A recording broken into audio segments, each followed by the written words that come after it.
មួយចឹងលំហាត់នៅក្នុងទំព័រ81នេះតើតជាមួយនឹងមេរៀនមួយបរិមាត្រត្រីកោណការ៉េនិងចតុកោណកែងចឹងយើងមើលនេះនេះគេហៅថាអីគេណានេះត្រីកោណនៅប្រភេទរៀនមាន3ជ្រុងបែបហ្នឹងគេហៅថាត្រីកោណហើយត្រីកោណដើម្បីដឹងបរិមាត្រត្រីកោណហ្នឹងគឺត្រូវយកជ្រុងទាំង3របស់វាបូកបញ្ចូលគ្នាយើងឃើញទេនេះហើយលំហាត់យើងតែដល់ដែរចុះរូបនេះរូបអីគេរូបនេះគឺជាការ៉េដែលអ្នកគ្រូធ្លាប់ប្រាប់ហើយការ៉េគឺមានជ្រុង4ស្មើគ្នាអញ្ចឹងយើងត្រូវបូកជ្រុងទាំង4បញ្ចូលគ្នាឬក៏យើងប្រើវិធីគុណក៏បាននេះគេហៅថារូបអីគេនេះចតុកោណកែងអញ្ចឹងចតុកោណកែងគឺមានបណ្ដោយ2ហើយនឹងទទឹង2អញ្ចឹងយើងត្រូវយកបណ្ដោយបូកជាមួយទទឹងហើយគុណនឹង2ព្រោះអីបណ្ដោយមាន2ទទឹងមាន2អាហ្នឹងបានឃើញបរិមាត្រត្រីកោណហ្នឹងថាម៉េចនេះបរិមាត្រត្រីកោណស្មើនឹងជ្រុងបូកជ្រុងបូកជ្រុងបរិមាត្រការ៉េស្មើជ្រុងគុណ4បរិមាត្រចតុកោណកែងស្មើបណ្ដោយបូកទទឹងចំណាំអញ្ចឹងគ្រូបានសរសេរលើក្រាហ្វិកហើយចំណាំបរិមាត្រត្រីកោណចឹងត្រីកោណមានរៀនបែបនេះអាចមានរៀនច្រើនចំណុចទៀតព្រោះត្រីកោណមានប្រភេទច្រើនប៉ុន្តែវានៅតែមានជ្រុងបានមានជ្រុង3នេះ1 2 3 1 2 3ចឹងបរិមាត្រត្រីកោណគឺស្មើនឹងជ្រុងបូកជ្រុងបូកជ្រុងហើយជ្រុងទី1បូកជ្រុងទី2បូកជ្រុងទី3វាហោនៅខាងលើយើងដឹងជ្រុងទី1ទី2ទី3យើងបូកបញ្ចូលគ្នាទៅឃើញស្ដាប់ហ្នឹងណាហើយបរិមាត្រការ៉េនេះរៀនការ៉េនេះបានន័យថាវាមានជ្រុង4ហើយស្មើគ្នាអានេះស្មើគ្នាខាងនេះចឹងមកចឹងស្មើហើយជ្រុងគុណនឹង4អានេះជ្រុងទី5មក6វាហោនៅនេះណាទី5មក15ចឹងយើងគុណជាមួយនឹង4មកបរិមាត្រចតុកោណកែងនេះរៀនបែបនេះគេហៅថាបណ្ដោយមាន2ឆ្លងគ្នាទទឹងមាន2ឆ្លងគ្នាអញ្ចឹងស្មើហើយបណ្ដោយបូកទទឹងគុណនឹង2ឥឡូវយើងដាក់ស្រាលំហាត់របស់យើងនៅលើក្តារខៀនមួយចូលគណនាបរិមាត្រចឹងគេឲ្យយើងគណនាបរិមាត្រទាំងអស់តែមានកខកហើយនឹងខចំណុចកហ្នឹងគឺត្រីកោណនៅក្នុងលំហាត់គឺគេអត់មានដាក់ចឹងទេណាចឹងអ្នកគ្រូប្រាប់ថារូបហ្នឹងគឺជាត្រីកោណហើយត្រីកោណហ្នឹងគឺមានជ្រុង3នេះជ្រុង3នេះគឺស្មើគ្នាជ្រុងនេះគឺ10 សង់ទីម៉ែត្រ10 សង់ទីម៉ែត្រ10 សង់ទីម៉ែត្រចឹងដើម្បីរកបរិមាត្រត្រីកោណនេះយើងមើលម្លេះមកគឺបានន័យថាជ្រុងបូកជ្រុងចំនួនណា3ដងចឹងជ្រុងទី1មានអានេះ10ចឹងយើងស្មើហើយណា10 សង់ទីម៉ែត្រចឹងហ៎10 សង់ទីម៉ែត្របូកឲ្យជ្រុងទី2នេះម៉ែ10 សង់ទី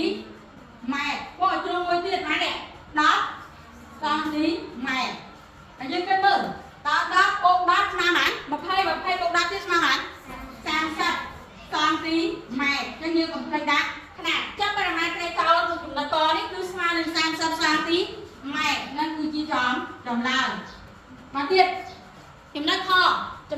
នេះគឺរូបអីគេការ៉េចឹងដើម្បីរកបរិមាត្រការ៉េយើងមើលម្លេះមកគឺជ្រុងគុណនឹង4ចឹងជ្រុងរបស់គេនេះឲ្យមកម៉ាននេះជ្រុងនេះមាន4នេះប្របែកនេះជ្រុង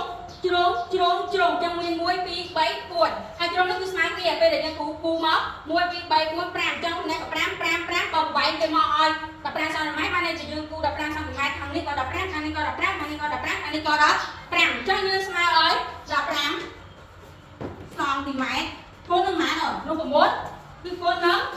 4ចឹងយើងយកទៅគុណហ្នឹងចឹងអ្នកគ្រូទៀត15គុណនឹង4គុណមួយអ្នកគ្រូមក4 5ដល់ម៉ាន20សេស0ត្រូវទុក2 4ម្ដង4 2បូក2ម៉ាន5 1ចឹងស្មើម៉ាន60អីគេសង់ទីម៉ែត្រចឹងបរិមាត្រការ៉េគឺស្មើនឹង60 សង់ទីម៉ែត្រមកចូលដល់ចំណុចករូបនេះយើងហៅគេចតុកោណកែងចឹងចតុកោណកែងគឺមានបណ្ដោយ2នេះនេះក៏បណ្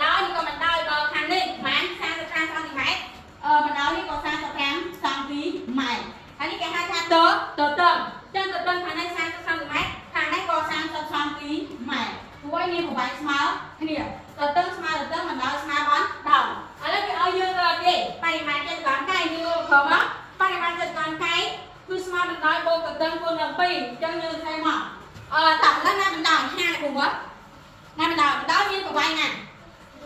នេះបណ្ដោយគឺវែងជាងទទឹងចឹងបណ្ដោយគឺមានប្រវែង35 សង់ទីម៉ែត្រចឹងយើង35 សង់ទីម៉ែត្របូកឲ្យទទឹងកន្លែងនេះគាត់អ្នកគ្រូបញ្ជាក់ណាបញ្ជាក់នេះគឺបានថាខាងនេះ35នេះក៏35ប៉ុន្តែនៅពេលដែលយើងធ្វើដល់បរិមាត្រចតុកោណកែងយើងចាំបាច់បូក2តង់ឯងគឺយើងសរសេរបណ្ដោយមកបណ្ដោយនេះគឺមានប្រវែង35 សង់ទីម៉ែត្រហើយយើងបូកជាមួយនឹងទទឹងហ្នឹង30 សង់ទីម៉ែត្របន្ទាប់មកទៀតគឺយើងគុណនឹង2បានន័យថាបណ្ដោយមាន2ទទឹងមាន2ហើយតោះយើងធ្វើអស់គ្នាយើងបូកសិនមក35បូកម៉ានថាមក30យ៉ាងយើងបូក5 3 3ម៉ាន5 1ចឹងឃើញម៉ាន 65cm ប៉ុន្តែយើងត្រូវនៅគួនជាមួយនឹងពីមកតាមទៀតយើងយក 65 cm នេះគួននឹងពីចឹងខ្ញុំដាក់ឲ្យនេះ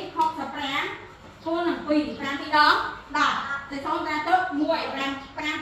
2ដង2 6ដងដល់2បូក1 13ត្រូវអត់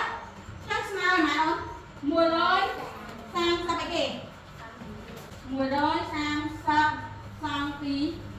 ម៉ែត្រឃើញ130សង់ទីម៉ែត្រនឹងគឺជាបរិមាណចតុកោណកែងឥឡូវយើងនៅចុងក្រោយយើងនៅខអាហ្នឹងគេហៅគេត្រីកោណអញ្ចឹងដល់យើងរកបរិមាណត្រីកោណចឹងយើងមើលពីមុននេះគឺដដែលលេខដោយសារត្រីកោណគឺមានជ្រុង3តោះបរិមាណត្រីកោណគឺស្មើនឹងជ្រុងបូកជ្រុង3ដងចឹងយើងយកមកម៉ានេះជ្រុងទី1គឺម៉ាន15អីគេសង់ទីម៉ែត្របូកជាមួយនឹងជ្រុងទី2ម៉ាន21សង់ទីម៉ែត្របូកជាមួយនឹងជ្រុងទី3ម៉ានអូ19សង់ទីម៉ែត្រស្មើម៉ានគេមើលបើយើងគិតអត់ចាញ់យើងរៀបលេខមកលឿនទួឈរមកតាហៅ15បូកជាមួយនឹងម៉ាន21បូកជាមួយនឹង15 4ដល់ពងណា5បូក1 6បូក9ដល់ម៉ាន15ត្រា1 1បូក6 2 2បូក9 5 1 1បូក2 4 5 4ចឹងឃើញមែន55សង់ទីម៉ែត្រចាយើងត្រូវចាំរកបរិមាណត្រីកោណគឺយកជ្រុងបូកជ្រុងហើយរកបរិមាណការ៉េគឺស្មើនឹងជ្រុងគុណ4ហើយរកបរិមាណចតុកោណកែងគឺស្មើនឹង10បូកតឹងគុណដល់2យ៉ាងគុណ